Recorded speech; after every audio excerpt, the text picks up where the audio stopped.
তোষামত নয়, ক্ষমতাকে প্রশ্ন করেই গণমাধ্যমের কাজ। আমরা প্রশ্ন করতে চাই আপনার হয়ে, জানাতে চাই আপনি যা জানতে চান।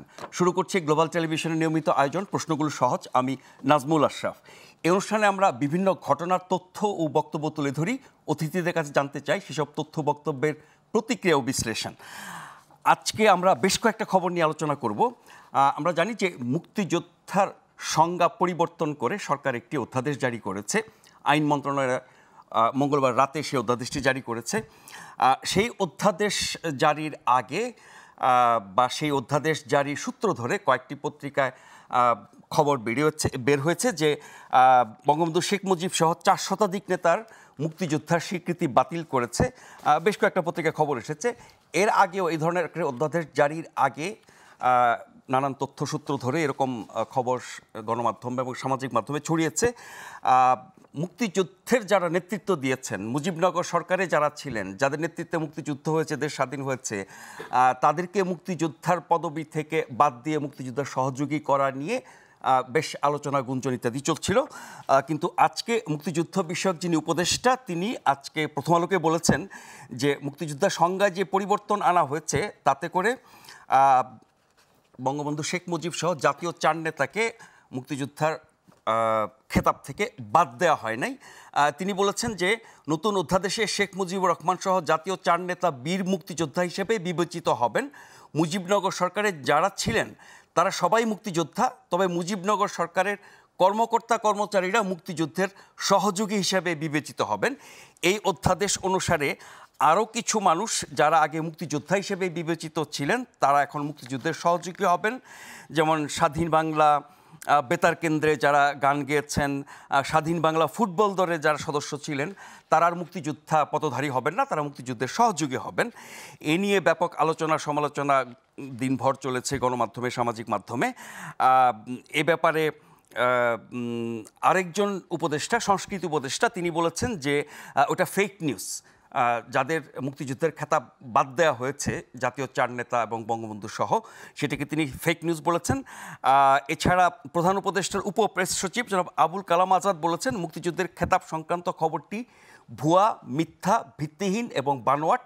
এই ধরনের খবর যারা ছেপেছেন বা প্রকাশ করেছেন তাদেরকে ক্ষমা চাইতে বলেছেন, সঠিক খবর প্রচার করতে বলেছেন এবং এখন থেকে যারা ভুল সংবাদ পরিবেশন করবেন সরকার তাদের বিরুদ্ধে আইনানুগ ব্যবস্থা নেবে, এই কথা বলেছেন প্রেস উপসচিব। এই ঘটনার প্রতিক্রিয়ায় আসম আব্দুর রব তিনি বলেছেন যে মুক্তিযুদ্ধের সংজ্ঞা পরিবর্তন এই মুহূর্তের জরুরি কাজ নয়, তাছাড়া অধ্যাদেশের মাধ্যমে এ ধরনের কাজ করাও সমীচীন নয়।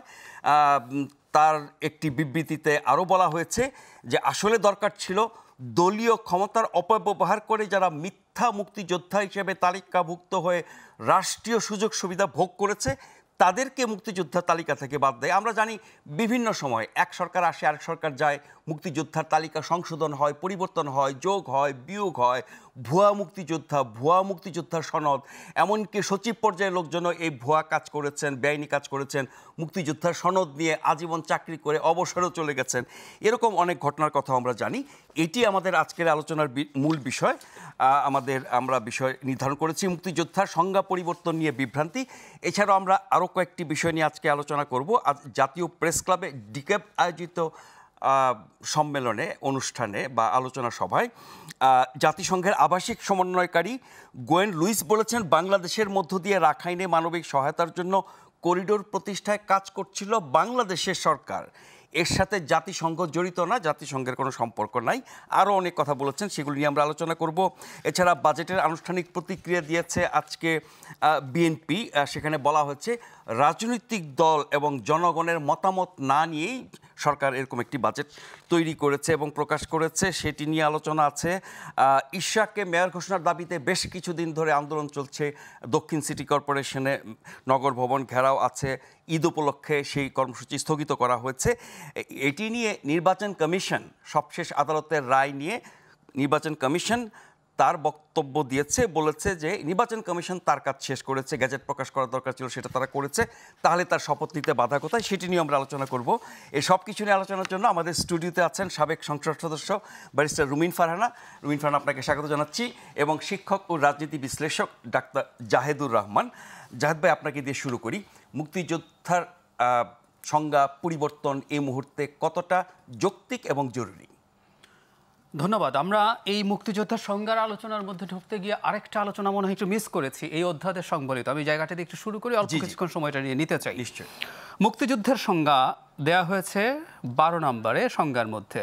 মুক্তিযুদ্ধ অর্থ 1971 খ্রিস্টাব্দের 26 মার্চ হইতে 16 ডিসেম্বর পর্যন্ত একটি স্বাধীন গণতান্ত্রিক রাষ্ট্র হিসেবে বাংলাদেশের জনগণের জন্য সাম্য, মানবিক মর্যাদা ও সামাজিক ন্যায় বিচার প্রতিষ্ঠার আকাঙ্ক্ষায় হানাদার ও হানাদার পাকিস্তানি সশস্ত্র বাহিনী এবং তাদের সহযোগী, এই জায়গাটা ইম্পর্টেন্ট, রাজাকার আলবদর আল শামস, তৎকালীন মুসলিম লীগ, জামায়াত ইসলামী, নেজামি ইসলামী এবং দালাল ও শান্তি কমিটির বিরুদ্ধে পরিচালিত যুদ্ধ।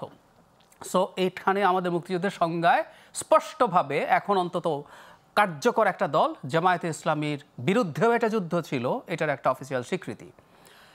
কিন্তু আগের ইতিহাসে এই স্বীকৃতি ছিল। কিন্তু এখানে একটা নতুন জিনিস আমি দৃষ্টি আকর্ষণ করতে, এখানে একটা তৎকালীন শব্দ আছে, এটা সম্ভবত এবার যুক্ত করা হয়েছে। মানে তৎকালীন জামাত এখনকার জামাতের মধ্যে হ্যাঁ, পার্থক্য তৈরি করা। তৎকালীন জামাত, তৎকালীন নেজামি ইসলামী, তৎকালীন, এই তৎকালীন শব্দটাকে আমি প্রটেস্ট করতে চাই।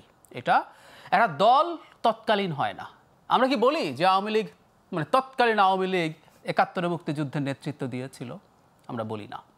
সুতরাং তৎকালীন শব্দটার মধ্যে কিন্তু একটা শব্দের ভয়ঙ্কর মার প্যাচ আছে, যেটা দিয়ে আমি এক ধরনের জামায়াতকে দায় মুক্তি দেওয়ার, মানে বর্তমান জামাতকে দায় মুক্তি দেওয়ার চেষ্টা হিসেবেও কিন্তু ইন্টারপ্রিট করা যায়। আমি আমার এই জায়গায় আমার ইয়েটার নোট অফ ডিসেন্টটা জানিয়ে রাখলাম। এবার আমি আসছি, এটা খুবই গুরুত্বপূর্ণ। ইনফ্যাক্ট আমাদের মিডিয়ার জন্য এটা ঠিক শুধুমাত্র যে একটা সংজ্ঞা বা মুক্তিযুদ্ধের সংজ্ঞা পরিবর্তন করা হয়েছে, এটা এখন সঠিক সময় ছিল কিনা, আদৌ দরকার ছিল কিনা, এই প্রশ্নগুলো যেমন আছে, তার চাইতে সম্ভবত আমাদের মিডিয়াকে বোঝার জন্য এই ঘটনাটা খুব ভালোভাবে কাজ করবে। আমরা এরকম নানান ফেনোমেননের মাধ্যমেই আসলে বুঝতে পারি আমাদের মিডিয়া কি করছে।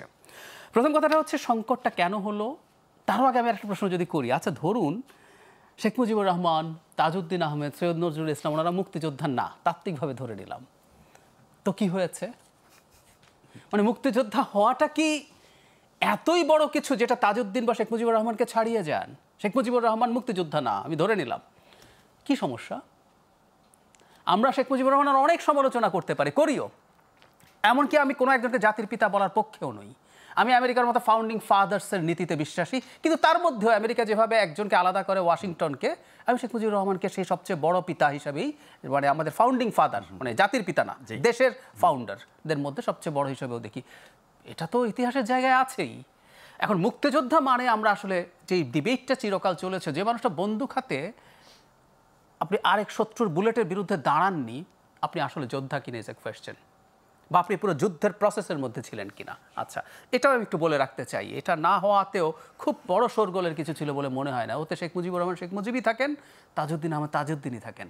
কিন্তু এখন মিডিয়ার, আমার কাছে বরং র্যাদার এইসবের বাইরে মিডিয়ার আচরণ গুরুত্বপূর্ণ। যেমন ধরুন অনেকগুলো পত্রিকায় এই ধরনের একটা হেডলাইন করেছেন, আমরা যদি অধ্যাদেশটা ঠিকমতো পড়ি, এই হেডলাইনগুলো কি ঠিক আছে? উত্তর হচ্ছে না, এই হেডলাইনগুলো ভুল হয়েছে। এখন এটা মিসইনফরমেশন না ডিসইনফরমেশন, সে আলোচনা হতে পারে, যে আপনি কি ঠিকমতো না বুঝেই লিখে দিয়েছেন, কারণ এটা লেখার মতো গ্রাউন্ড এখানেই আছে, আবার এটা না লেখার মতো গ্রাউন্ডও এখানেই আছে, নাকি আপনি জেনে শুনে প্ল্যান করে লিখেছেন, তাহলে ডিসইনফরমেশন। অস্পষ্টতা ছিল, অস্পষ্টতা ছিল। আসছি, যেমন ধরুন মুজিবনগর সরকারের যারা আছেন তারা বীর মুক্তিযোদ্ধা হিসাবে গণ্য হইবেন, সরকারে যারা ছিল, এটা আছে। এখন এই সরকার বলতে কি বুঝি? যেমন আমাদের এখন বাংলাদেশ সরকারের বলতে আমরা আসলে কি বুঝি? 17 লক্ষ 18 লক্ষ মানুষ যিনি কর্মচারী পর্যন্ত আছেন, সেটাও কিন্তু সরকার। আচ্ছা, সো সরকারে যারা আছে সবাই মুক্তিযোদ্ধা সেই হিসাবে, কিন্তু এই অধ্যাদেশের আরেক জায়গায় আছে মুজিবনগর সরকারের বিভিন্ন অফিসার যারা আছেন তারা মুক্তিযোদ্ধা হবেন না, তারা মুক্তিযোদ্ধার সহযোগী হবেন। তার মানে হলো সরকারে যারা মন্ত্রী, মানে আমাদের তো তখন এটা রাষ্ট্রপতি শাসিত সিস্টেম ছিল, সেখানে রাষ্ট্রপতি, উপরাষ্ট্রপতি, প্রধানমন্ত্রী এবং মন্ত্রীরা মানে বীর মুক্তিযোদ্ধা, এটাই অধ্যাদেশেই আছে। আবার ক্ল্যারিফাই করা হয়েছে এর মধ্যেই, আবার একটা জায়গায় লেখা হয়েছে যে আলাদা করে নাই, যে প্রবাসী সরকারের কর্মকর্তা কর্মচারী যারা আছে, এখন আপনি কি মন্ত্রীদেরকেও কর্মকর্তা হিসেবে ধরছেন, শেখ মুজিবুর রহমানকেও কর্মকর্তা হিসেবে ধরছেন, ধরে ঢালাওভাবে বলে দিচ্ছেন সহযোগী? উত্তর হচ্ছে এটা ইন্টারপ্রিটেশন করাটার কোনো কারণ ছিল বলে আমি ব্যক্তিগতভাবে মনে করি না। এটা মানে এই অধ্যাদেশের অস্পষ্টতা আছে। যেমন ধরুন সংজ্ঞার মধ্যে কিন্তু প্রবাসী সরকার বলতে কি, এই সংজ্ঞাটাও যদি দিয়ে দেওয়া হতো, সরকার বলতে এটা বোঝাই, আর অথবা আপনি যদি লিখে দিতেন যে প্রবাসী সরকারের এই এই মানুষগুলো মুক্তিযোদ্ধা, তাহলেই কিন্তু এই জিনিসটার সমস্যা ছিল না। কিন্তু ওনারা এই অস্পষ্টতা নিয়েছেন। কিন্তু আবারও বলছি, আমি খুব মন দিয়ে পড়ে দেখেছি, এটা থেকে বোঝা যায়, ক্লিয়ারলি বোঝা যায় শেখ মুজিবুর রহমানকে, তাজউদ্দিন আহমেদকে বীর মুক্তিযোদ্ধার নাম থেকে কেটে দেয়া হয়নি। এটা একদম স্পষ্ট। কিন্তু আমি অবাক হয়েছি কিভাবে তারা মিসগাইডেড হলেন, এটা ভুল। জি, মিস্টার রুমিন ফারহানা, যারা মুক্তিযুদ্ধের নেতৃত্ব আরেকটা জিনিস একটু যোগ করে রাখি, ঢালাওভাবে সবাইকে মুক্তিযুদ্ধের সহযোগী কনসেপ্টটা এটা এই সরকারের আমলে হোক বা কখনো হোক, আমি পছন্দ করছি, সত্যিই পছন্দ করছি। যিনি স্বাধীন বাংলা বেতারে গান গাইছেন, গুরুত্বপূর্ণ রোল প্লে করেছেন, উনি সহযোগী, উনি বুলেটের সামনে বুক পাতেননি। মানে আমার কাছে একটা গানের লাইন মনে পড়লো, সিরাজিতে একটা গান, একসময় আমরা তাদেরকে কণ্ঠযোদ্ধা বলতেও শুনেছি। আমরা তখন রেমিটেন্স যোদ্ধাও বলি, মানে সবকিছুর মধ্যে না যুদ্ধ ডেকে আনি। যুদ্ধ মানে হলো you have to face bullets. শিলাজিতের একটা গান আছে এরকম, স্বাধীনতা নিয়েই, তুমি হয় বুঝবে কি হয়, ফুরফুরে দিন কেটে যায়, বোঝাচ্ছ স্বাধীনতা। তারপর বলে বুলেটে, মানে যে অধীন দিনে রাতে বুলেটে যে বুক পাতে সে বুঝেছে স্বাধীনতার মানে। সো আমি ব্যক্তিগতভাবে যোদ্ধা বলতে বুঝি যিনি বুলেটে বুক পেতেছেন, যিনি বন্দুক হাতে দাঁড়িয়েছেন। সো বাকিদেরকে আমরা ছোট করছি না। এবং খুব গুরুত্বপূর্ণ কাজও আছে, আমাদের যে ফিল্ড হসপিটাল হয়েছিল, ডক্টরস, নার্সেস, তাদেরকেও কিন্তু মুক্তিযুদ্ধের সহযোগী বলা হয়েছে। একইভাবে তখনকার যে কেন্দ্রীয় সংসদ ছিল সেটার সদস্য, প্রাদেশিক যে পরিষদ ছিল তার সদস্য, সবাইকেই করা হয়েছিল, সবাই সহযোগী। এবং আমি মনে করি হরে দরে সবাইকে প্রবাসে বসে কমফোর্টেবল লাইফ, আমি ওনাদের অবদানকে ছোট করছি না, জীবনের ঝুঁকি নাই, রিফিউজি ক্যাম্পে নাই, কমফোর্টেবল লাইফে বসে বাংলাদেশের পক্ষে জনমত তৈরি করেছেন, সহযোগিতা করেছেন, তাই সহযোগী। না, ওনাকে আমি শ্রদ্ধা করি। এবার আমাদের প্রধান উপদেষ্টাও এরকম কাজ করেছেন, আমরা প্রশংসা করি, অনেকেই করেন, ওনারা করেছেন। কিন্তু উনি জীবনের ঝুঁকি দূরে থাকুক, সামান্য কষ্টও করেন নাই। হরে ধরে সবাইকে মুক্তিযোদ্ধা বলাটা আমি ঠিক মনে করি না। জি, ব্যাস রুমিন ফারহানা, মুক্তিযুদ্ধের ইতিহাস আমরা জানি এবং মুক্তিযুদ্ধের পেছনে যাদের অবদান, রাজনৈতিক নেতৃত্ব বিভিন্ন সময় বিভিন্ন জনের, আস্তে আস্তে গুরুত্ব এক একজনের এক এক সময় বেড়েছে। যাই হোক, সেই ব্যাখ্যা দিয়েছেন ডক্টর জাহিদুর রহমান। কিন্তু আমি বলছি যে যাদের যে সরকারের অধীনে মুক্তিযুদ্ধ হয়েছে, যে রাজনৈতিক নেতৃত্বের অধীনে মুক্তিযুদ্ধ হয়েছে, যারা মুক্তিযুদ্ধকে সংগঠিত করেছেন, যারা মুক্তিযুদ্ধের পেছনে দীর্ঘ লড়াই সংগ্রাম করেছেন, তাদেরকে মুক্তিযোদ্ধা বলে কি আমরা ছোট করি? আর মুক্তিযোদ্ধা না বললে তাদের যে অবস্থান সেটা কি ছোট হয়ে যায়? আপনাকে অসংখ্য ধন্যবাদ। ডক্টর জাহিদ যে কথাটি বলছিলেন যে বঙ্গবন্ধু কিংবা তাজউদ্দিন আহমেদকে যদি আপনি মুক্তিযোদ্ধা না বলেন, তারা কি খাটো হয়? এটা তো আমাদের প্রশ্ন। তারা কি খাটো হন? বা সেই সময় ইতিহাস যাদের হাত দিয়ে রচিত হয়েছে, ইতিহাস যারা তৈরি করেছেন, বানিয়েছেন, ফর এক্সাম্পল 52 ভাষা আন্দোলন, অলি আহাদকে কেউ স্মরণ করে না, তাই বলে কি অলি আহাদ খাটো হয়ে যায়? যেতে তো পারে না, তাই না? সো যারা ইতিহাস তৈরি করেন তাদেরকে আপনি রাজনৈতিক কারণে কখনো দেবতা বানাবেন, ঈশ্বর বানাবেন, আবার রাজনৈতিক ফায়দা যখন শেষ হবে নেয়া, তখন তাদেরকে আপনি ইবলিস বা শয়তান বানিয়ে দিবেন। এটা বাংলাদেশের রাজনীতি। আমার দুঃখটা যে জায়গায়, সেটা হচ্ছে মুক্তিযুদ্ধের রাজনৈতিক ব্যবহার আর বন্ধ হলো না নাজমুল ভাই। এই 15 বছর আমরা সরকার ওই কাজটা করছে। এক্স্যাক্টলি, ওই জায়গাটাতে আসছিলাম। 15 বছর একটা রাজনৈতিক সরকার ছিল, সুতরাং সেই সরকারকে ক্রমাগত বয়ান তৈরি করতে হয়েছে। সেই সরকার ভোট ছাড়া ক্ষমতায় থাকবে, সেই থাকাটাকে ন্যায্যতা দিতে হয়তো তাকে অনেক বেশি ডিসইনফরমেশন, মিস ইনফরমেশনের সাহায্য নিতে হয়েছে। কোনো একটা হিস্টোরিক্যাল ইভেন্টকে, যা ঘটেছে সেটার সঙ্গে যা ঘটে নাই সেটাকেও যুক্ত করতে হয়েছে। মুক্তিযোদ্ধার তালিকাতে নিজের দলের নেতা কর্মীদের নাম বাড়াতে গিয়ে ভুয়া তালিকা তৈরি করতে হয়েছে। সো 15 বছর ধরে মুক্তিযুদ্ধের এই অপব্যবহার, মুক্তিযুদ্ধকে নিয়ে নোংরা পলিটিক্যাল খেলা আমরা দেখেছি। এখন শুরু হয়েছে অরাজনৈতিক সরকার। আপনি আমাকে বলেন, এই অরাজনৈতিক সরকারের সময় যখন দেশ নানান কারণে অস্থির, অস্থিতিশীল, টালমাটাল, আপনি রাজনৈতিক পরিস্থিতি, অর্থনৈতিক পরিস্থিতি, সামাজিক পরিস্থিতি, আইন শৃঙ্খলা পরিস্থিতি, একটা পরিস্থিতিও ইতিবাচক নয়, সেরকম একটি সময়ে আপনি কেন মুক্তিযুদ্ধ নিয়ে আবারও নতুন করে ময়দানে হাজির হলেন? আপনি যেটা করতে পারতেন সেটা হচ্ছে, এই সরকার না প্রচুর রিফর্মের কথা বলে, সংস্কারের কথা বলে, কিন্তু একটা জায়গায় নাজমুল ভাই, একটা জায়গায় আমি দেখলাম না এই সরকার সত্যি সত্যি সহি নিয়তে কোনো কিছু সংস্কার করেছে। ধরুন, রাজনৈতিক সরকার যারা ছিল অতীতে, তাদের বিরুদ্ধে অনেক অভিযোগ আছে, তারা তাদের দলীয় নেতাকর্মীদের সুবিধা দেওয়ার জন্য মুক্তিযুদ্ধের তালিকায় তাদের নাম অন্তর্ভুক্ত করেছে। আমরা দেখেছি রেজাউল করিম, যিনি এক্স সরকারের মিনিস্টার ছিলেন, তিনি 9 বছর বয়সে মুক্তিযোদ্ধা করেছেন, সেই তালিকাতেও তার নাম গেছে। মানে বাটপাড়ির চূড়ান্ত। এই সরকার কি করতে পারত?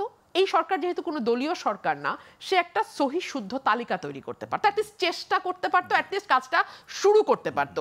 যেহেতু কোনো দলের সাথে এই সরকারের কোনো অ্যালাইনমেন্ট নাই, কোনো দলের প্রতি তার কোনো কমিটমেন্ট নাই, কোনো দলের তার কাছে কোনো অযৌক্তিক অন্যায্য দাবি নাই, এবং তিনি কোনো অন্যায্য দাবি শুনতে বাধ্যও নন, সুতরাং তার কাছ থেকে একটা সহি তালিকার অ্যাটলিস্ট সূচনাটা আমরা দেখতে আপনি কি কোনো আশা করেছি। অবস্থান দেখেন না এই সরকারের?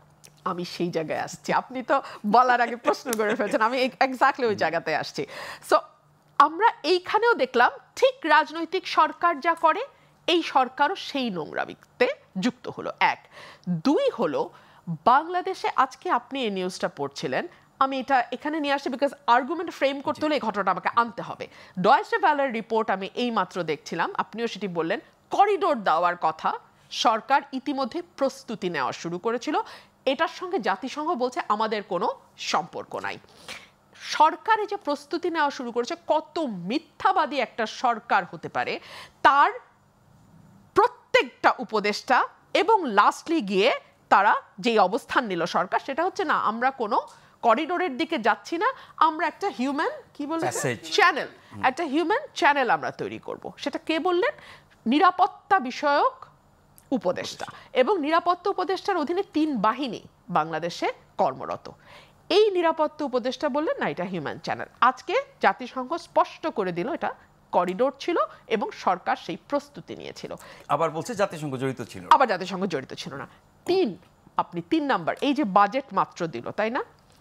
এই সরকার আমরা আশা করেছিলাম বাজেটে একটা গুণগত পরিবর্তন আনবে, অর্থাৎ মানুষের লাইফের সঙ্গে সম্পৃক্ত যেই বিষয়গুলো, শিক্ষা, স্বাস্থ্য, সামাজিক সুরক্ষা, বেকার সমস্যা, কর্মসংস্থান, বিনিয়োগের সমস্যা, এই জায়গাগুলো সরকার অ্যাড্রেস করবে, এবং সেগুলোতে কি করে বরাদ্দ বাড়ানো যায় এবং সেই বরাদ্দ যথাযথ জায়গায় যাতে ব্যবহার হয় সেটা এনশিওর করা যায়, সেটা নিশ্চিত সরকার কাজ করবে। কারণ আমাদের রাজনৈতিক সরকারের ব্যাপারে সবসময়, বিশেষ করে গত 15 বছরে আমাদের ভীষণ কমপ্লেইন ছিল, শিক্ষা খাতে বরাদ্দ জিডিপির 6% হওয়ার কথা, সেটা মাত্র আমাদের 2%-এর মতো। স্বাস্থ্য খাতে বরাদ্দ 5% হওয়ার কথা, সেটা মাত্র 0.78 বা 0.79%, অর্থাৎ যা বরাদ্দ হওয়ার কথা সেটা অনেক কম। সামাজিক সুরক্ষা খাতে অনেক কিছু, পেনশন, ভাতা, গ্র্যাচুইটি সব কিছু মিলিয়ে টিলিয়ে অনেক বড় অঙ্ক দেখানো হয়, কিন্তু একেবারে সত্যিকার অর্থে গরিব মানুষের হাতে পৌঁছায় তার 10 ভাগ বা 20 ভাগের 1 ভাগ। সেই জায়গাতে যদি পরিবর্তন সরকার আনতো, ওই বৈষম্যটা দূর করতে পারতো, তাইলে আমরা বুঝতাম যে না, সরকার সত্যিকার অর্থে একটা পরিবর্তন বা একটা সংস্কারের দিকে যাচ্ছে। আপনি আমাকে বলেন সেই জায়গায় আমরা বাজেটে কি দেখলাম? বাজেটে দেখলাম ম্যাগসেসে পুরস্কার করমুক্ত করা হয়েছে, নোবেল পুরস্কার করমুক্ত করা হয়েছে। নির্লজ্জতার তো নাজমুল ভাই একটা সীমা থাকে, তাই না? এই সরকার নির্লজ্জতা, বেহায়ামির সকল সীমা ক্রস করে গেছে, এবং আমরা না জাতিগতভাবে একটা আয়নার সামনে, আমার কাছে এটা মনে হয় যে আমরা একটা আয়নার সামনে দাঁড়িয়েছি। রাজনীতিবিদদের খামাখা গালি দিয়ে লাভ নাই, অরাজনৈতিক সরকার তো আসলো একই রকম লোভী, একই রকম দুর্নীতিগ্রস্ত, একই রকম মিথ্যাবাদী, একই রকম এবং রাজনৈতিক সরকার অন্তত জিনিসপত্র ম্যানেজ করতে পারতো, law and order situation manage করতে পারতো, সাধারণ মানুষের জীবনযাত্রা আজকে যেই নাভিশ্বাস হচ্ছে সেটা হতো না। এরা তো সেখানেও অদক্ষ, মিথ্যাবাদী, লোভী, দুর্নীতিগ্রস্ত বলছে এই কারণেই যে এখন আবিষ্কার হয়েছে নতুন তত্ত্ব, উপদেষ্টারা ফেরেশতা, পিএসরা ইবলিশ। কি ফানি কথা, তাই না? অথচ চিন্তা করে দেখেন, পিএস এর জন্য সুরঞ্জিত সেনগুপ্তকে কালো বিড়াল তকমা নিয়ে অত্যন্ত কি বলবো, হিউমিলিয়েশনের মধ্যে তার জীবনের শেষ দিনগুলো তাকে পার করতে হয়েছে। তখন কিন্তু বাংলাদেশের জনগণ তাকে ক্ষমা করে নাই। আর আজকে এইসব উপদেষ্টা যাদের কোনো রকম পলিটিক্যাল ব্যাকগ্রাউন্ড, ফ্যামিলি ব্যাকগ্রাউন্ড কিছু নাই, এরা এক একজন শত শত কোটি টাকার পিএস কামায় ফেলতেছে। কতদিনে? 10 মাসে।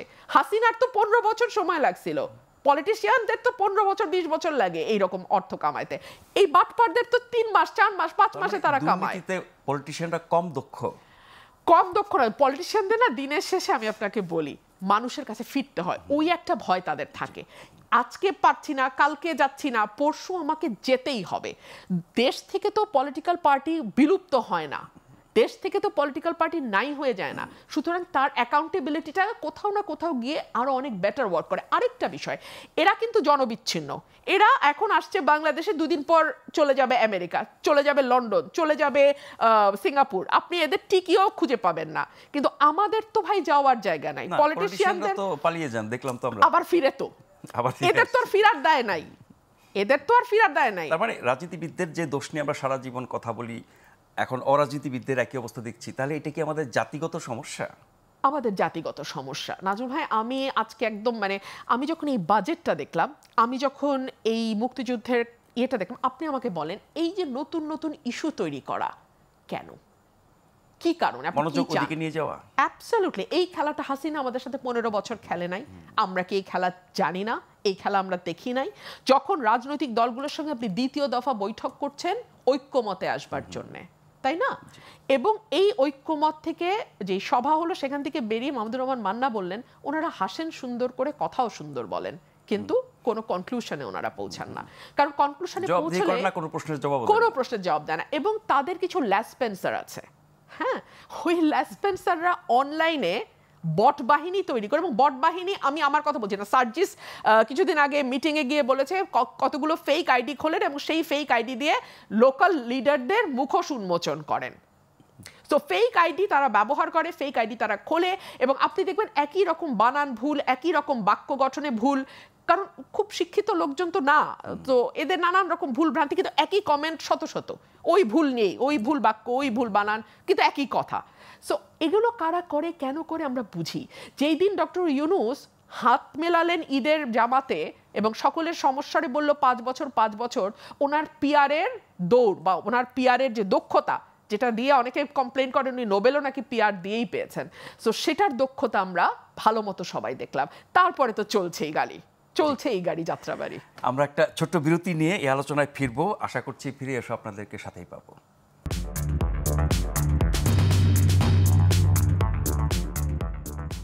ধন্যবাদ আমাদের সাথে থাকবার জন্য। আমরা আজকে আলোচনা করছি মুক্তিযোদ্ধার সংজ্ঞা পরিবর্তন নিয়ে যে বিভ্রান্তি তৈরি হয়েছে সেটি নিয়ে। আমাদের সাথে আছেন ব্যারিস্টার রুমিন ফারহানা এবং ডক্টর জাহেদুর রহমান। জাহেদ ভাই, আমি ওই আলোচনাটা আরেকটু এগোতে চাই। মুক্তিযুদ্ধের ইতিহাস নিয়ে তো আমরা অনেক কিছু দেখেছি, গত 15 বছর দেখেছি, আগেও দেখেছি। এক এক সরকার আসলে আমরা এক এক রকমের ইতিহাস দেখি। সেই ইতিহাস শুধু রাজনৈতিক বয়ানে না, পাঠ্যপুস্তকেও। এই সরকার একটি অরাজনৈতিক সরকার, তারা এই পাঠ্যপুস্তক থেকে শুরু করে অনেক জায়গায় এই ইতিহাস বদল, সংশোধন, পরিবর্তন যাই বলি করছে। এটা কি স্থায়ী হবে? আমি আসছি দুটো ব্যাপার। একটা ফান মনে পড়লো রুমিন ফারহানার কথা থেকে।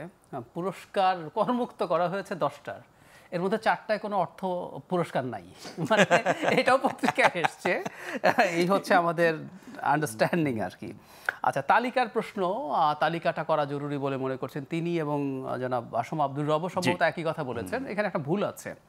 আপনি যখন তালিকা করবেন তার আগে সংজ্ঞা ঠিক করা জরুরি, কারণ আমি মনে করি ওই সংজ্ঞা মতে যে পরিমাণ মুক্তিযোদ্ধা আপনি দেখাচ্ছেন সেটা থেকে বাদ দিতে হবে। এটা আমার সাবজেক্টিভ পয়েন্ট অফ ভিউ। আমি ওনাদেরকে মুক্তিযোদ্ধা মনে করি না। সহযোগী যাদেরকে বলা হচ্ছে, আবারও বলছি, বুলেটে যে বুক পাতে, যিনি বুলেটে বুক পাতেননি, আমার কাছে আমার সংজ্ঞায় তিনি মুক্তিযোদ্ধা না। তুই আরো অনেক বড় হতে পারে না, যে বলছি তাজউদ্দিন আহমদ বুলেটে বুক পাতেননি, শেখ মুজিবুর রহমান পাতেননি, এরা প্রত্যেকে, ইভেন আমি আরো যদি সরাসরি কথা বলি, শেখ মুজিবুর রহমান কিন্তু ফাঁসির আসামি ছিলেন না হয়তো, কারণ এনারা সবাই বিট্রে করেছেন। ওনারা একটা স্বাধীন, শেখ মুজিবুর রহমানকে গ্রেফতার অবস্থায় তারা প্রেসিডেন্ট বানাচ্ছেন, কিন্তু এনারা একটা রাষ্ট্র ভেঙে রাষ্ট্র তৈরি করার চেষ্টা করছেন। জিয়াউর রহমান থেকে শুরু করে যারা ঘোষণা করলেন, সেক্টর কমান্ডার চলে, তারা কিন্তু যদি স্বাধীন না হতো প্রত্যেকে ফাঁসির আসামি, তাই না? তো অনেক বড় ঝুঁকি তাদের ছিল, তারা অনেক বড়, আবারও বলছি, কিন্তু মুক্তিযুদ্ধ হওয়ার জন্য এটা দরকার। সো তালিকার জন্যই আসলে এই সংজ্ঞায়নটা ঠিক করা দরকার। এবার আপনি যে জায়গায় আসছেন তার আগে ছোট্ট একটু থিওরিটিক্যাল কথা বলে নেওয়া ভালো। মানে আমাদের সোসাইটিতে মেজর প্রবলেম হচ্ছে এখানে যে আমরা সম্ভবত আমরা যতটা ইন্টেলেকচুয়াল হয়ে উঠি নাই, এই কারণেই এটা হয়। একটা সোসাইটি যত ইন্টেলেকচুয়াল হয়ে ওঠে, একটা মানুষ যত ইন্টেলেকচুয়াল হয়ে থাকে, ওই সোসাইটিতে গ্রের পরিমাণ বাড়তে থাকে। মানে সব কিছু ব্ল্যাক আর হোয়াইট না। দেখবেন আমাদের মুক্তিযুদ্ধের ইতিহাসে আমরা ব্ল্যাক আর হোয়াইট খুঁজি, যে এটা নাইলে এটা। তাহলে ধূসর এরিয়াটার কি হবে? ধূসর এরিয়া থাকবে। আপনি 7ই মার্চ শেখ মুজিবুর রহমান স্বাধীনতার ঘোষণা করেছেন কি করেননি, আপনার কানে শোনা একটা ভাষণ ওরও ইন্টারপ্রিটেশন, ওটার একটা অংশ নিয়ে এবারে সংগ্রাম, মুক্তি সংগ্রাম, ঘরের ঘরে দুর্গ গড়ে তোলো, এসব দিয়ে কেউ বললো এটাই তো স্বাধীনতার ঘোষণা ডিফ্যাক্টো। আবার একজন খুঁজে বের করবে, তিনি শর্ত দিচ্ছেন ক্ষমতা হস্তান্তর করো, বেড়াকে ফিরিয়ে নাও, তারপর তোমার সাথে আমি আলোচনায় যাবো কিনা। তো ক্ষমতা হস্তান্তরের কথাও বলছেন, কেউ বলতে পারে এটা ধরে। সো নানান রকম ইন্টারপ্রিটেশন থাকবে এবং ইতিহাস কোনোদিন শেষ হয় না, শেষ কখনো না। মানে আমেরিকার 250 বছর পার হয়ে গেছে তাদের স্বাধীনতার, আজও তাদের স্বাধীনতার হিস্ট্রির বই নতুন করে লেখা হয়। এটা কাউকে নিতে হবে নট নেসেসারিলি। এবার আপনি যে প্রশ্নে এসছেন, আমাদের স্কুলে আমরা কিছু রাখবো, স্কুল পর্যায়ে অন্তত আমাদের একটা জিনিস খেয়াল রাখা দরকার, মানে ফ্যাক্ট আর ট্রুথ দুটো ভিন্ন জিনিস। Fact objective. 7ই মার্চ শেখ মুজিবুর রহমান একটা ভাষণ দিয়েছেন, 7ই মার্চ শেখ মুজিব এই জিনিসগুলো বলেছেন, এগুলো ফ্যাক্টস, কিন্তু এটার ইন্টারপ্রিটেশন, ওনার মনের মধ্যে আসলে কী ছিল, দিস আর ট্রুথস। এগুলো হয়তো স্কুল পর্যায়ে না রেখে আমরা যদি কিছু ফ্যাক্টস স্কুলে জানানোর চেষ্টা করি, দ্যাটস গুড। এবং এটা এই সরকার যে একদমই করতে পারবে না আমি তা মনে করি না। আমি কিন্তু এই সরকারকে ঠিক টিপিক্যাল কেয়ারটেকার সরকার মনে করি না। কিন্তু এখন ওই প্রশ্নটা এসছে, আপনার সাথে আমি একমত, মানে কর্তৃত্বের জায়গায় না। জি, এই সরকারের যে আচরণ বা সরকার আস্তে আস্তে তার যে বৈশিষ্ট্যগুলো দেখতে পাচ্ছি আমরা, তাতে করে এটাই সঠিক কর্তৃপক্ষ কিনা সরকার হিসেবে। খুব ভুলও বলবো না, কিন্তু আসলে অন্য একটা আলোচনা আছে যেটা আসলে অলরেডি এসছে। মানে একটা সরকারের আসলে মূল যে কাজগুলো আছে, আপনি কি সেগুলো ঠিকঠাক মতো, এটা হায়ারার্কিয়াল হবে। একটা দেশের আইন শৃঙ্খলার অবস্থা ভালো না, দেশে যে কোনো সময় এখনো মব তৈরি হয় যে কোনো কিছু হতে পারে। কয়েকদিন আগে সেনাবাহিনীর সাথে জনাব সার্জিস আলমের যে চাপানুতর হয়েছে জিএম কাদেরের বাড়ি ভাঙা নিয়ে, এই 2 দিন আগের কথা। একটা সরকার যখন এই বেসিক রুটিন কাজগুলো, মানে এমনকি কেয়ারটেকারের হতে কাজগুলো করার কথা, সেগুলো তিনি ঠিকঠাক মতো করতে পারছেন না। এগুলো কিন্তু পলিসি ডিসিশন। সেই করিডোর বলেন, সেই চট্টগ্রাম পোর্ট বলেন, বা শিক্ষা, মানে আমাদের বইয়ের মধ্যে যে কি কি জিনিস হিস্ট্রিতে আসবে, এগুলো পলিসি ডিসিশন। সেই পয়েন্ট অফ ভিউ থেকে আমি মনে করি আর কি। রুমিন ফারহান যেটা বলছিলেন, শুধু দৃষ্টি সরানো, নির্বাচনকে আড়াল করা, নাকি আমি অনেক বড় বড় কাজ করতে পারি, গোটা জাতিকে মেরামত করে দিয়ে যাব, ওই চিন্তা থেকে? মানে এগুলো তাদের এক ধরনের, আসলে যেহেতু অনেক কথা বলে ফেলেছেন, তারা সংস্কার করবেন, ওটা করবেন, সেটা করবেন, তাদের কিছু দেখানোর তো চেষ্টা করতে হয়, তারা সেগুলো দেখানোর চেষ্টা করছেন। যেহেতু আপনি বেসিকগুলো পারছেন না, তখন আরও কিছু দেখিয়ে কিছু কিছু মানুষকে অন্তত দেখাবেন যে না, আমি তো এই মেজর জায়গায় কাজ করেছি। ইতিহাসের বহু জায়গা যেহেতু বিতর্কিত এখনো আছে, আপনি বলছেন সব সময় থাকবে, সেটি আপনি ইতিহাসবিদ, রাজনীতিবিদ এবং আরও যত স্টেক হোল্ডার, তাদেরকে না নিয়ে আপনি নিজে নিজে করে ফেলছেন। এখানে 2-3টা প্রশ্ন আছে, মানে আমি ঠিক জানি না, আমি খুব কনফিডেন্টলি বলতে পারছি না, কারণ স্কুলের বইগুলোতে আসলে ওনারা কি, আমি আবারও বলছি, ফ্যাক্টস আছে কিছুগুলো হিস্ট্রিক্যালি সামনে পাওয়া যায়। যেমন ধরুন, আমরা 7ই মার্চের পর এই আলাপ আওয়ামী লীগের সময় করি না। আচ্ছা, 7ই মার্চ মুজিবের ভাষণ দিয়ে অনেক চ্যাপ্টার বাদ দেওয়া আসছি। যেমন ধরুন 25শে মার্চ হঠাৎ করে কি হইলো যে এখানে আক্রমণ হলো। 7ই মার্চের ভাষণের সাথে যদি আমরা মিলিয়ে পড়ি যে এখানে ইয়াহিয়া এসছিলেন, শেখ মুজিবুর রহমান বসেছেন, পরে ভুট্টো এসছেন, ত্রিমুখী বৈঠক হয়েছে, শেখ মুজিবুর রহমান বেরিয়ে বলছেন আলোচনার অগ্রগতি হচ্ছে, এইসবও তো হিস্ট্রির পার্ট। সো এখন আমরা এরকম ফ্যাক্টস দিচ্ছি কিনা, এর মধ্যে আবার অনেক কথা আছে, ইন্টারপ্রিটেশন আদৌ দেওয়া হয়েছে কিনা, মানে ট্রুথ কি আনার চেষ্টা করা হয়েছে, সেটা আমি আসলে জানি না। যদি তারা এটা করে থাকেন, তাহলে সেটা যদি নিউট্রালি ফ্যাক্টসগুলো আনেন, যদি এই ইন্টারপ্রিটেশনের দায়িত্ব ছেড়ে দেওয়া হয়, আমি ফ্যাক্টস আনার মধ্যে প্রবলেম দেখি না। এর মধ্যে আবার অনেকগুলো আবার নতুন নতুন ব্যক্তিগত বিষয় আছে যেগুলো আমাদের মেইন স্ট্রিমে নিউজ নেই। শেখ মুজিবুর রহমান বেরিয়ে বলছেন যে এটা এগোচ্ছে, এটা ফ্যাক্টস, এটা কারণ আমাদের একদম প্রিন্টেড পত্রিকায় খবর আছে। কিন্তু যেমন মিস শারমিন, তাজউদ্দিন সাহেবের বড় কন্যার একটা বই আছে, তাজউদ্দিন নেতা ও পিতা, তিনি আবার ধরুন আমরা 25 আগস্টের আগে উনি দাবি করছেন তার বাবা শেষ মুহূর্ত পর্যন্ত ওই বাড়িতে ছিলেন এবং শেখ মুজিবুর রহমানের একটা স্বাধীনতার ঘোষণা টেপ রেকর্ডারে রেকর্ড করতে চেয়েছিলেন, যেটা শেখ মুজিবুর রহমান রাজি হন নাই। সো এসবও আছে, এগুলো না যেগুলো আমাদের একদম প্রাপ্ত তথ্য মেইন স্ট্রিম মিডিয়ায় আছে, সেই ফ্যাক্টসগুলো জানানো যেতে পারে আমি মনে করি। আমি আবারও বলছি, ফ্যাক্টস হলেই কি চলবে নাকি আমার কমপ্লিট ফ্যাক্টস দরকার? ফ্যাক্টস আসলে মানে আমি এইটাই বলছি, ওই যে সুবিধা অনুযায়ী একদম না, আমরা অনেকে চেরি পিক করি। আমি আবারও বলছি, আমি আসলে এটা নিয়ে কনক্রিট মন্তব্য করতে পারছি না, কারণ কোন কোন বইতে তারা আসলে কি কি হয়েছে। আমি আপনার সাথে একমত, ফ্যাক্টসের ক্ষেত্রেও এক এক সরকার এক এক রকম। ওই যে বললাম, আওয়ামী লীগ 7 তারিখ আসবে, এরপর 25 তারিখ অপারেশন সার্চ লাইট। মুজিব যে ইয়াহিয়ার সাথে ক্ষমতা ট্রান্সফার করা নিয়ে দিনের পর দিন আলোচনা করেছেন, তখনকার ইন্টারকন্টিনেন্টাল, এবং এখনও ঘটনাচক্র এটা আবার ইন্টারকন্টিনেন্টাল হয়েছে, তারপরে ত্রিমুখীভাবে ভুট্টোর সাথে বসেছেন, বসে কথাবার্তা বলেছেন, এই ফ্যাক্টস কিন্তু ওনারা তুলে ফেলেছেন। আবার কেউ একজন আরেক ফ্যাক্টস আনবেন না, এই জিনিসগুলো তো আছেই। আসলে আমরা ইতিহাসের আলোচনাটা আরেকটু করি, ব্যারিস্টার রুমিন ফারহানা, যে 15 বছর আওয়ামী লীগ, শেখ হাসিনা এবং তার দল বল সাঙ্গ পাঙ্গ সব কিছু চাকর বাকর মিলে দেশটার কী অবস্থা করেছে এটা সারা পৃথিবীর মানুষ জানে।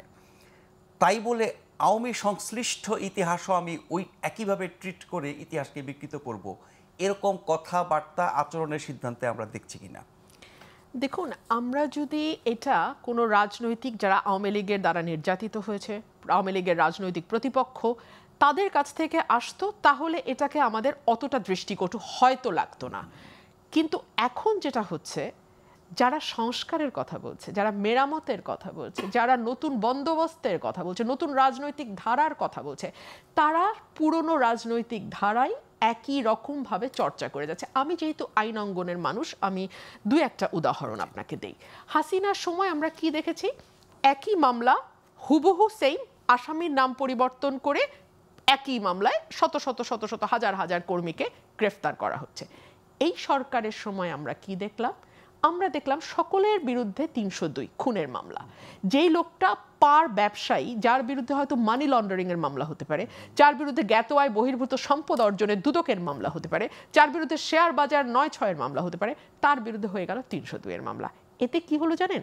প্রকৃত অপরাধী কোনোদিনও তার যোগ্য সাজা যেটা সেটা পেল না, কারণ এই মামলাগুলো টিকবে না। হাইকোর্টে অ্যাপেলেট ডিভিশনে গিয়ে মামলা টিকার না, মানে যদি জজ সাহেবরা তাদের জুডিশিয়াল মাইন্ড ইউজ করে ইন্ডিপেন্ডেন্টলি কাজ করতে পারেন, এই মামলা টেকার মামলা না। কিন্তু এই মামলাগুলো দেয়া হলো, দিয়ে এই মানুষগুলোকে তার অপরাধের সাজা থেকে দায় মুক্তি দেওয়া হলো, এবং যেই মামলাগুলো হয়েছে সেগুলোকে অনেক হালকা করে ফেলা হলো। এগুলো আমরা আওয়ামী লীগের সময় দেখেছি। এই সময় কিন্তু তার চর্চা বন্ধ হয়নি। আওয়ামী লীগের সময়ের থেকেও খারাপ কোন জায়গায় হয়েছে? আওয়ামী লীগের সময়ে বিরোধী দলের নেতা কর্মীদেরকে কারাগারে নেওয়া হয়েছে, আদালতে নেওয়া হয়েছে। তাদের পক্ষে যে আইনজীবী দাঁড়িয়েছেন, কোনোদিনও তার গায়ে হাত তোলা হয়নি। এবার কিন্তু তাই হচ্ছে। হ্যাঁ, অনেকে বলবেন ওটা ইমিডিয়েটলি আফটার দ্য মুভমেন্ট, ওই সময়ে অনেক বেশি মানুষ উত্তেজিত ছিল, মানুষের ক্ষোভ, ঘৃণা, রাগ অনেক বেশি ছিল। আমি সব মেনে নিচ্ছি, এখনো তো হচ্ছে, এখনো হচ্ছে। এবং আমি যদি সেটা ধরেও নেই, সেটাকে কন্ট্রোল করা এবং আইনজীবী এবং আসামি দুই পক্ষের নিরাপত্তা নিশ্চিত করবার দায়িত্ব রাষ্ট্রের। এবং আপনি যখন রাষ্ট্র ক্ষমতায় গেছেন ওই টার্ময়েলের সময়, আপনি জানেন যে আপনাকে কি হ্যান্ডেল করতে হবে। আপনি কোনো স্মুথ পাওয়ার ট্রান্সফারের মধ্যে আসেন নাই। আপনি কোনো পলিটিক্যাল গভর্নমেন্ট না যার রাষ্ট্র পরিচালনার অভিজ্ঞতা আছে অতীতে। সুতরাং আপনাকে নানান রকম অভিনব ঘটনা ফেস করতে হবে এবং সেটাকে ডিল করতে হবে। এটা মাথায় রেখে আপনাকে করতে হবে। দিনের পর দিন কিন্তু আইনজীবীদের উপরে আমরা এই ডিম ছোড়া, মারধর, এগুলো আমরা দেখেছি। এবং বিভিন্ন সময় বিভিন্ন ঘটনায় বিভিন্ন আদালতে যারা এই কাজগুলো করেছে, অন্তত গণমাধ্যমে, সামাজিক মাধ্যমে যেসব খবর এবং ছবি এসেছে, সেই আইনজীবীগুলো জাতীয়তাবাদী অথবা আপনার বৈষম্য বিরোধী, মানে আমি বলছি যে আওয়ামী বিরোধী, কিন্তু সেখানে যখন দলীয় একটা পরিচয় থাকে আইনজীবীদের, তো তিনি আইনজীবী হিসেবে এই কাজ করছেন নাকি দলীয় কর্মী হিসেবে এই কাজ করছেন? অ্যাপারেন্টলি ডেফিনেটলি দলীয় কর্মী হিসেবে তারা এই কাজটা করছেন। কিন্তু এই কাজটা যাতে না ঘটে, সেজন্যই তো আমরা এই 7.5 লক্ষ বা 8 লক্ষ কোটি টাকা দিয়ে একজন সরকারকে আমরা পুষছি, তাই না? 18 লক্ষ কর্মকর্তা কর্মচারী আছে যারা কোর্টের কাজে নিয়োজিত। তাদের তো এক্সট্রা প্রিকশন নেওয়া উচিত ছিল। কোর্টে আইন শৃঙ্খলা রক্ষাকারী বাহিনীর অতিরিক্ত সদস্য আরও বেশি মোতায়েন করা দরকার ছিল, যাতে এই ধরনের ঘটনা না ঘটে। কিন্তু আমরা কি দেখলাম? হাসিনার আমলে যা হয়েছে, এক্স্যাক্টলি সেম রিপিটেশন, আরও বেশি মানে অনভ্যস্ত হাতে আর কি। হ্যাঁ, যেহেতু হাসিনা 15 বছরে করতে করতে তো একটা তার প্রুডেন্স জন্মে গেছিল, তাই না? তার একটা দক্ষতা তৈরি হয়ে গেছিল। এটা তো এই সরকারের তো সেই দক্ষতা নাই। সুতরাং কাঁচা হাতে একই জিনিসের পুনরাবৃত্তি আমরা দেখছি। এবং এই কারণে আপনি দেখবেন শুধু যে রাজনীতিবিদরা নির্বাচন বা একটা মানে পলিটিক্যাল গভর্নমেন্টের কথা বলছে তাই নয়, আমরা এই কথা বাংলাদেশ সেনাবাহিনীর কাছ থেকে শুনতে পাচ্ছি। অর্থনীতির যে থিঙ্ক ট্যাঙ্করা আছে প্রত্যেকে, সিপিডি তো একদম খোলামেলা ভাই বলছে যে নির্বাচনের তারিখ এবং ডিসেম্বর না, অ্যাজ সুন অ্যাজ পসিবল সেটা দেওয়ার কথা বলছে। সো আমাদের, আমি বুঝি না যে সরকার যখন নির্বাচনের তারিখ নিয়ে আলোচনা করবে দলগুলোর সাথে, সরকার যখন, ঠিক আছে, আমরা তো কিছুদিন আগে এটাও দেখলাম, সমকালের রিপোর্ট এসছে 121টা সংস্কার প্রস্তাব যেটা দ্রুত করে ফেলা যায়, বাস্তবায়ন করে, সেটারও একটাও করে না। আজকে 2.5 মাস 3 মাস পার হয়েছে, একটাও করে নাই। তো আপনি কি সরকারের ইচ্ছা নিয়ে প্রশ্ন তুলবেন না? সরকার আসলে চাচ্ছেটা কি? এবং যখন ইচ্ছা তখন মনে হলো যে আচ্ছা আমি আর থাকবো না, এটা কি মানে কিশোরীর মান ভাঙানো? মানে উনি আর থাকবেন না, ওনার ভালো লাগছে না আর। এখন আপনি যেটা বললেন যে সংস্কারের কোনো ফলাফল 10 মাসেও এই জাতি দেখে নাই, যেগুলো সরকার নিজে নিজে করতে পারতো বলে তালিকাভুক্ত করেছিল সেগুলোও করে নাই। এই যে 3.5 মাস ধরে যে ঐক্যমত্য কমিশনের মাধ্যমে আলোচনা হচ্ছে, সেখানে তো অনেকগুলো বিষয় একমত হচ্ছে, সেগুলোর বাস্তবে দেখছি না। কিন্তু যেখানে ঐক্যমত্য নাই ওটা নিয়ে আমি যুদ্ধ করে যাচ্ছি, এবং এতে করে আমি আরো বেশি যাতে আমরা আরেকটু বেশি লম্বা সময় পাই। এটা বুঝতে কোনো রকেট সায়েন্সের দরকার, it is so clear and so. 11 সরকারের সময় কিন্তু আমরা অনেক সংস্কারের কথা শুনেছি, এবং তখন সংস্কারবাদী হওয়াটা একটা গালি ছিল বিভিন্ন দলে, দল ভাগ হয়ে যাচ্ছিল, শেষ পর্যন্ত শূন্য। তো এবার যে এত লম্বা প্রক্রিয়া, আপনি সেই প্রক্রিয়ার মধ্যে আছেন, এটার ফলাফলও কি শূন্য হতে পারে ডক্টর জাহেদ? না, আমি অন্তত সেফ অংশটার মধ্যে ছিলাম, আমি এটা দায়িত্ব নিচ্ছি না, কারণ ঐক্যমত্য কমিশনে আমাদের চেয়ারম্যান আছেন, আমি নেই, এবং আমি বেঁচে গেছি, এভাবে বলাই ভালো হবে। কারণ হলো আমিও মনে করি এর মধ্যে দীর্ঘসূত্রিতার লক্ষণ আছে, শুধুমাত্র 121টা না। গত 2 দিন আগে রাজনৈতিক দলগুলো যখন প্রধান উপদেষ্টার সাথে বৈঠকে গেছেন, তখন জনাব সালাউদ্দিন আহমেদ বিএনপি নেতা, তার একটা বক্তব্য আমাদের সামনে এসছে। সেখানে উনি, মানে অনেকে খুব সমালোচনা বিএনপির করে, কিন্তু আমার ওনার বক্তব্য যদি শুনি, উনি বলছেন যে 3 মাস আগে, মানে প্রথম কথা হচ্ছে ঐক্যমত্য কমিশনে ওই 121টা যায়ই নাই, ওটা বাইরে। ঐক্যমত্য কমিশনেও যতগুলো এসছে তার মধ্যে অসংখ্য, আমাদের তো মূল কনফ্লিক্ট কনস্টিটিউশনের কয়েকটা খুব কোর জায়গায়, তো ওই বাদে 3 মাস আগে ওনারা শুরুতেই সবাই একমত হয়ে গেছেন এমন অনেক আছে, যেটা সালাউদ্দিন প্রধান উপদেষ্টাকে বলছেন। তো ওগুলো তো আপনারা শেষ করে ফেলতে পারতেন, কিন্তু কোনো জবাব তো উনি পান নাই। উনি আরেকটা কথা বলছেন, যেটা আমরা দীর্ঘদিন থেকে আমি বলেছি, অনেকে বলেছেন, ডিসেম্বরে নির্বাচনের আগে শেষ করা যায়, এরপরও যদি সময় লাগে, সেটা কেন লাগে এটা একটু জাতির সামনে বলেন।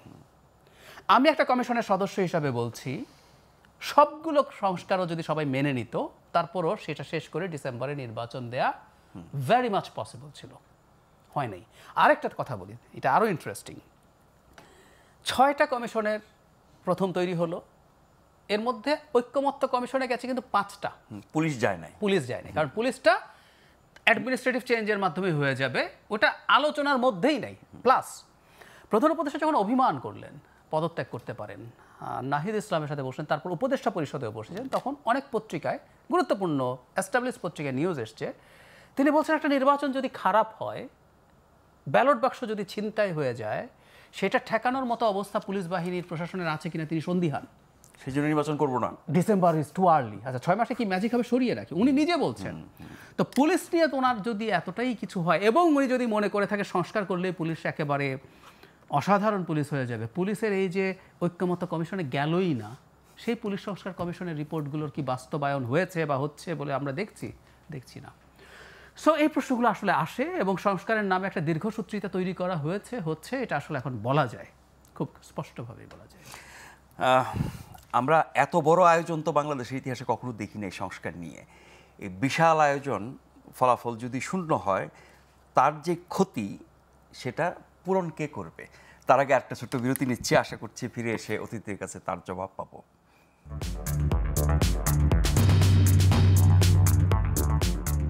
আমন্ত্রণ আরও একবার প্রশ্নগুলো সহজ অনুষ্ঠানে, গ্লোবাল টেলিভিশন নিয়মিত আয়োজন। আজ আমরা আলোচনা করছি বেশ কতগুলো বিষয় নিয়ে। এ পর্যায়ে আমরা জাতিসংঘ আবাসিক সমন্বয়কারী বক্তব্য নিয়ে, বা তিনি যে অনুষ্ঠানে কথা বলেছেন করিডোর নিয়ে, সেটি নিয়ে আমরা একটা প্রতিবেদন দেখে আবার আলোচনায় ফিরব।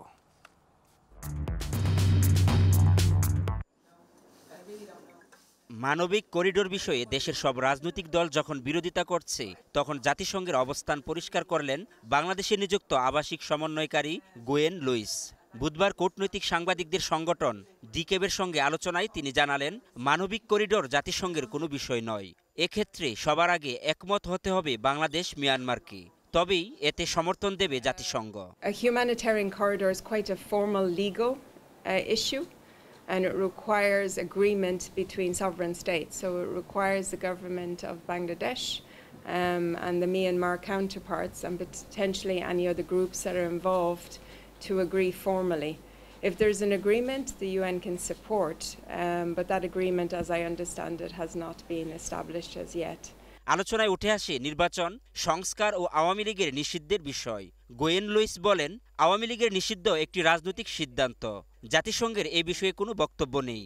বাংলাদেশে নির্বাচন কবে হবে তাও জনগণের সিদ্ধান্ত বলে মনে করেন তিনি। I am not going to comment on the political positioning of Awami League or BNP. I mean, the UN is not involved in politics. That's really a question you should ask the government and the political parties. The United Nations is here to support participatory, credible elections, but we do not have a role in deciding when elections will be held, and we don't have a political opinion on what should come first. So that really is for the people, the government, the political parties of Bangladesh to decide. এ সময় মিয়ানমারের বর্তমান অবস্থা রোহিঙ্গা প্রত্যাবাসনের ক্ষেত্রে বড় challenge বলেও জানান Luis. বলেন, জাতিসংঘ চাই রোহিঙ্গা অধিকার নিয়ে নিজ বাসভূমি ফেরত যাক। সেজন্য বাংলাদেশ সরকারের সব কার্যক্রমকে সহায়তা দেবে জাতিসংঘ। We all want, including the Rohingya themselves, a safe, dignified repatriation to Rakhine and to their homeland, but the situation is very difficult. Alauddin Al Azad, global television, Dhaka. Jahidur Rahman, জাতিসংঘ কতটা জড়িত ছিল, আছে বা থাকবে, কি বোঝা গেল এই যে করিডোর নিয়ে আমরা এত আলোচনা বিতর্ক করছি? আমরা অফিসিয়াল স্টেটমেন্টটাকে ধরে বলি, ওনারা যেহেতু অফিসিয়ালি বলেছেন যে এটা তাদের কোনো ইনিশিয়েটিভ না, মানে টোনটা হচ্ছে এরকম। আমি তার বক্তব্য পুরোটাই আগে দেখেছি, বিভিন্ন মিডিয়াতে অলরেডি এটা এসছে। তারা এটা চান, এটা বোঝা যায়, কারণ ওখানকার যে পরিস্থিতি, কারণ আমরা রাখাইনে যে একটা ইম্পেন্ডিং দুর্ভিক্ষ আছে, সেটার জন্য ইউএনডিপির একটা স্টাডিকে রেফার করা হয়। জাতিসংঘের একটা সংস্থা এটা করে বলছে যে এটা টাইমটা অবশ্য পারও হয়ে গেছে, গত বছরের শেষের দিকে করেছিল তারা, মার্চ এপ্রিলের দিকে একটা মানে এখানে দুর্ভিক্ষ হতে পারে বলে তারা বলছে। সো জাতিসংঘের এটা কাজ করছে, এবং এখানে যদি একটা হিউম্যানিটারিয়ান করিডোর হয়, তার মাধ্যমে হিউম্যানিটারিয়ান এইডস যায়, তাতে আমি তার বক্তব্য স্পষ্টভাবে যা এসছে বা রিডিং বিটুইন লাইন্স হচ্ছে, তারা এটা সমর্থনও করেন এবং তারা এটা চানও। কিন্তু তার অফিসিয়ালি ইনিশিয়েটিভ নিয়ে সবার কাছে গেছেন, তার বক্তব্য এটা না। সুতরাং আমরা এটাই ধরতে চাই। এখানে প্রবলেমটা কোন জায়গায় তৈরি হয়েছে সেটা হলো আমাদের কাছে, তারা একটু বলে রাখা ভালো, উনি এখানে এটাও বলেছেন যে এটা দুটো সভরেন স্টেট আলাপ করবে, তারা যদি সিদ্ধান্ত নেয় তাহলে এখানে সাপোর্ট দেওয়ার জন্য যা যা করা তারা সেটা করবেন, যদি দুই পক্ষ এগ্রি করে। এবং বাংলাদেশে আলোচনাটা এসছে জাতিসংঘ মহাসচিবের সফরের পর থেকে, যে উনি ইনপুটটা দিয়ে গেছে। শুধু তাই না, তিনি যখন আসছেন তখনও অনেক মিডিয়াতে এসেছিল যে এরকম একটা এক্সপেকটেশন আছে, তবে উনি এসে মানে প্রকাশ্যভাবে অন রেকর্ড কাউকে কিছু বলেননি। সুতরাং আমরা উনি এরকম কিছু বলে গেছেন বলে ধরবো না, কিন্তু এই ধরনের একটা চেষ্টা জাতিসংঘ আছে বলে আমাদের মনে হতে পারে। কারণ প্রথম পররাষ্ট্র উপদেষ্টা যখন আমাদের সামনে এটা তথ্য আনলেন, তখন কিন্তু উনি এ ধরনের নীতিগত সমর্থনের কথা বলেছেন জাতিসংঘের সাথে। এমনকি পরবর্তীতে নানানভাবে শব্দের মারপ্যাচ খেলা হয়েছে, মানে বিশেষ করে জাতীয় নিরাপত্তা উপদেষ্টা, শুধু তাই না, উনি হাই রিপ্রেজেন্টেটিভ, উনি আবার ডিফেন্স মিনিস্ট্রিতে সাহায্য করছেন। মানে আমি ওনাকে ডিফ্যাক্টো ডেপুটি চিফ অ্যাডভাইজার বলছি, আসলে ওনার মতো এত পাওয়ারফুল কেউ আর প্রধান উপদেষ্টার পরে নেই। যাই হোক, তিনি এসে ভাষার মারপ্যাচ, উনি আমাদেরকে শেখানোর চেষ্টা করলেন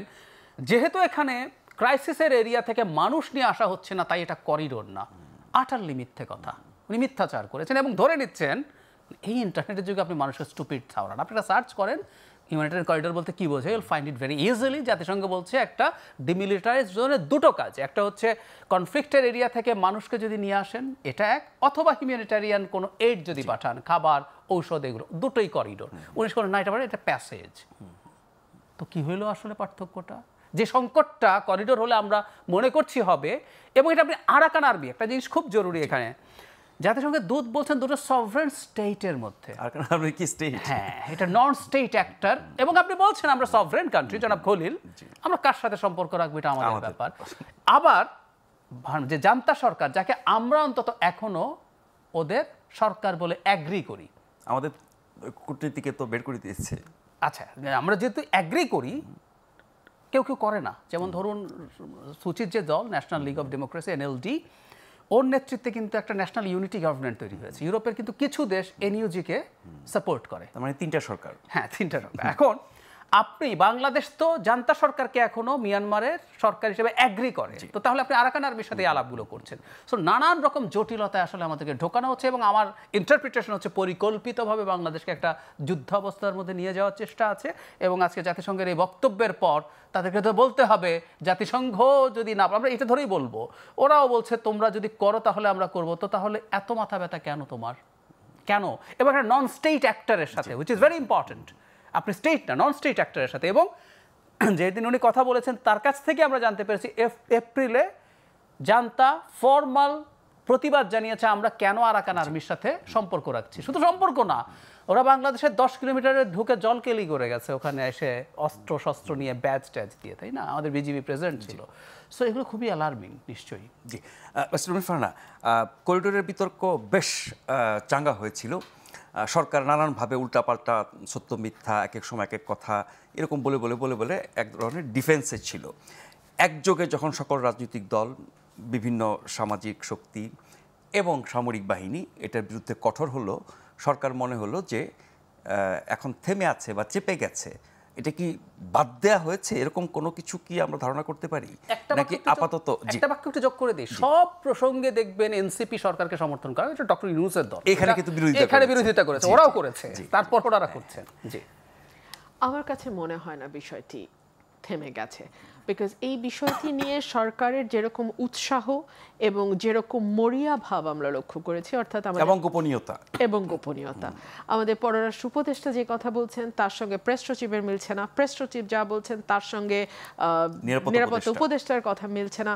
সো একরকম লুকাছাপা, একরকম মানুষকে অন্ধকারে রাখা, পলিটিক্যাল পার্টিগুলোর সঙ্গে কোনো রকম আলোচনা না করা, বাংলাদেশ সেনাবাহিনীর সঙ্গে কোনো রকম আলোচনা না করা, এবং খুবই গুরুত্বপূর্ণ আমার কাছে যেটা মনে হয়েছে যে তিন বাহিনীর যেই সভায় প্রধান উপদেষ্টা বক্তব্য রেখেছিলেন সেখানে তিনি বলেছিলেন বাংলাদেশকে যুদ্ধের জন্য প্রস্তুতি নেওয়া উচিত এবং যুদ্ধের প্রস্তুতি আসলে সবসময় থাকা দরকার। তখন অনেক সময় মানে সেই সময়টিতে অনেকের মনে হতে পারে যে তিনি যেহেতু সশস্ত্র বাহিনীর সঙ্গে সহায় করেছেন, এক ধরনের একাডেমিক ফর্মাল বক্তব্য, মিলে গেছে বাস্তবতার সাথে, কিন্তু মিলে গেছে। আপনি দেখেন এরকম বক্তব্য কিন্তু অতীতে আমরা কোনো সরকারের কাছ থেকে দেখি নাই, কিন্তু এই প্রথম একটা অরাজনৈতিক এবং অন্তর্বর্তীকালীন সরকার যে দুটো নির্বাচিত সরকারের মাঝখানে একজন ব্রিজ হিসেবে কাজ করবার কথা এবং খুবই লিমিটেড কিছু কাজ করবার ম্যান্ডেট নিয়ে 106 যেহেতু তাদের সোর্স অফ পাওয়ার সুপ্রিম কোর্টের রেফারেন্স, সেই রেফারেন্স খুবই লিমিটেড পাওয়ার তাদেরকে দেয়,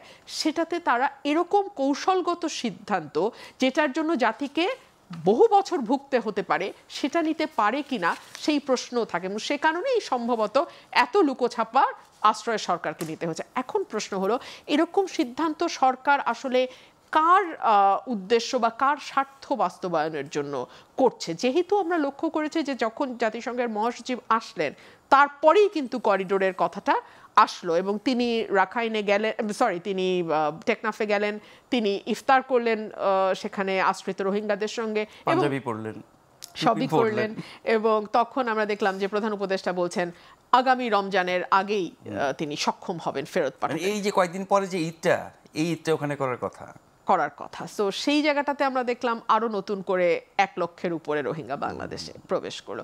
সো পুরো বিষয়টার মধ্যে সরকারের লুকোছাপা মানে একেবারে দৃষ্টিকটুভাবে চোখে পড়ে সরকারের নানান এক এক সময় এক এক রকম ব্যাখ্যা নিয়ে উপস্থিত হওয়ার চেষ্টা, চোখে পড়ে সরকার বিষয়টিকে আসলে আমরা যেভাবে দেখছি সরকারই জানে সে কোন তথ্য মানুষের কাছ থেকে লুকাচ্ছে, কিন্তু সেটা খুব সহজে সরকারি জায়গা থেকে সরে আসবে বলে মনে হয়। আমরা যেহেতু মিয়ানমার সীমান্তে আছি, সীমান্তের নিয়ে আরেকটি খবর ছোট্ট করে শুনবো আপনাদের কাছে। পররাষ্ট্র উপদেষ্টা গতকাল বলেছেন যে ভারত থেকে বাস্তবিক অর্থে পুশিন ঠেকানো সম্ভব না, বিদ্যমান কনসুলার সংলাপের মাধ্যমে সমস্যাটাকে একটা সুরাহার দিকে নিয়ে যাওয়া যায় কিনা সেই চেষ্টা করা হচ্ছে। পুশিন থামছেই না, চলছে। আমরা এত ভারত বিরোধিতা করছি, ভারত বিরোধী এত শক্ত অবস্থান, কঠিন কথা বলি, পুশিন থামাতে পারছি না। আমি সীমান্ত রক্ষীদের থামাতে পারছি না, কূটনৈতিক প্রক্রিয়া থামাতে পারছি। কেন পারছি না এ কারণেই যে প্রথম যখন আমি ক্ষমতায় গেলাম, মানে বাংলাদেশে এখন যে সরকারটি আছে তারা যখন ক্ষমতায় গেল, তারা না প্রথমত তাদের অনভিজ্ঞতা, তাদের মানে মেজার করবার যেই দক্ষতা সেটা তাদের ছিল না এবং সে কারণেই তারা অনেক রকম বড় বড় কথা বলতে পেরেছে যেটা সামাল দেওয়ার শক্তি তাদের নাই। আপনাকে এই বাস্তবতা মানতে হবে যে ভারত একটা বিরাট দেশ এবং আপনি ভারত দ্বারাই মোটামুটি চারপাশ দিয়ে পরিবেষ্টিত। সো আপনি আসলে তার সঙ্গে কতটা বার্গেইনে যেতে পারবেন, নরমে গরমে তার কাছ থেকে কতটা আদায় করতে পারবেন, সেটাই হচ্ছে আপনার কূটনৈতিক দক্ষতা। আপনি যদি বলেন ভারত যদি এটা করে সাথে সাথে আমি সেভেন সিস্টার্সে গিয়ে হামলা করব, তো তারপরে যে ধাক্কাটা আসবে, প্রত্যেকটা কথার প্রত্যেকটা আচরণের তো একটা পাল্টা ধাক্কা আছে, সেটা আপনি সামলাতে পারবেন কিনা সেটা তো একটা অঙ্কের হিসাব, সেই হিসাবটা আপনাকে করতে হবে। আমরা কি 15 বছর ধরে ডক্টর মোহাম্মদ ইউনূস তো তার ব্যবসা চালিয়ে গেছেন, আমরা তো বর্ডার কিলিং নিয়ে চিৎকার করেছি, আমরা এখন সম্প্রসারিত হচ্ছে, এখন বিশ্ববিদ্যালয় খুলছে, ডিজিটাল ওয়ালেট হচ্ছে, এখন ম্যান পাওয়ার, অ্যাবসলিউটলি এখন তো ব্যবসা এবং সবকিছু করমুক্ত হয়ে যাচ্ছে, 666 কোটি টাকা মৌকুফও হয়ে যাচ্ছে। তো সেই দিকে আর নাই যাই। তো আমরা তো সেই সময় বর্ডার কিলিং নিয়ে কথা বলেছি, আমরা সেই সময় তিস্তা নিয়ে কথা বলেছি, আমরা সেই সময় 54টা অভিন্ন নদীর পানি নিয়ে কথা বলেছি, শুল্ক অশুল্ক বাধার কারণে ব্যবসা আমাদের যে পেছনে পড়েছে এটা কথা বলছি। এই যে ডক্টর ইউনূস আজকে 10 মাস একটা চুক্তি কি বাতিল করেছে? এত অসম চুক্তি আমরা ভারতের সঙ্গে করেছি, একটা চুক্তিও কি বাতিল করেছে? করে নাই। ভারতীয়রা বাংলাদেশে ভিজিটার্স ভিসায় এসে কাজ করে এবং কাজ করে পুরো টাকাটা তারা হুন্ডির মাধ্যমে ভারতে নিয়ে যায়। এইটা তো একটা বহুল কথিত একটা অ্যালিগেশন ভারতের ব্যাপারে। এই ব্যাপারে সরকার কি ব্যবস্থা নিয়েছে? এই আমাদের ভারত বিরোধিতা শুধু মুখে মুখে, কার্যত কিছু না। একদম, আপনি এখন নির্বাচনের কথা বললে আপনাকে বলবে ভারতের দালাল, মানে শয়তানির তো একটা সীমা থাকে ভাই। এক মিনিটে শুনবো, সেটা হচ্ছে যে পুশিনের বিপরীতে আমরা পুশব্যাক করলে অসুবিধা কি? পুশব্যাক করা যায়, কিন্তু পুশিন চলবে। আমি মনে করি এর সাথে ভারতের একটা অভ্যন্তরীণ রাজনীতি আছে। ভারত ভেতরে ক্রমাগত বলার চেষ্টা করছে যে মুসলমানের সংখ্যা বাড়ছে। ভারতের ভিতরে রাজনীতি নাকি আমাদেরকে ক্রমাগত দুটো আমাদের সাথে ডিস্টার্ব আছে, ভেতরের রাজনীতিও আছে। রাজনীতিটা হচ্ছে এই, ওটা তো আছেই, আমাদেরকে ডিস্টার্ব করবে। আর আমি মনে করি ভারতের সাথে এই সরকারের স্ট্যান্স আজকে যথেষ্ট সময় নেই, মোটা দাগে খারাপ ছিল না, দু একটা জায়গা ছাড়া। ভারতকে আসলে তার জায়গা থেকে আসতে হবে এবং ভারতকে এভাবেই আসতে হবে। তো যেটা বলছিলাম সেটা দীর্ঘদিন থেকে আপনাদের মনে আছে না, অমিত শাহ তখন আবার আওয়ামী লীগের সময়, এই জন্য বলছি যে আওয়ামী লীগের সময় যে ভারত খুব প্রীতি দেখাতো আমাদেরকে, এগুলো ভুল। বর্ডার কিলিং বন্ধ হয় নাই। বাংলাদেশে থেকে টার্মাইট বলেছিল, ঘুণ পোকা গিয়ে ভারত সব খেয়ে ফেলছে, ওইগুলো ওর রাজনীতি। সো এই রাজনীতিরই পার্ট এটা। আর আমি সমাধান যদি বলি, আসলে পুশ ব্যাক করা যেতে পারে, কিন্তু আবার করবে, আলোচনা করেও হবে না। ওই রুমেন যেটা বলছিলেন, আমাদের দেশে অবৈধ যে ভারতীয়রা বিরাট টাকা নিয়ে যায়, ধরে ধরে ওগুলোকে দেশে যদি পাঠানো হয়, এই পাল্টা ব্যবস্থা সম্ভবত কাজ হতে পারে। অনেক ধন্যবাদ ডক্টর জাহিদুর রহমান, অনেক ধন্যবাদ ব্যারিস্টার রুমিন ফারহানা। আপনাদের প্রত্যেককে ধন্যবাদ জানিয়ে শেষ করছি আজকের মতো। অনুষ্ঠানটি পুনঃপ্রচার হবে আগামীকাল সকাল 7টায়। এই অনুষ্ঠানে ফিরে আসবো ঈদের ছুটির পর। সে পর্যন্ত সবাই ভালো থাকবেন। ঈদ মোবারক।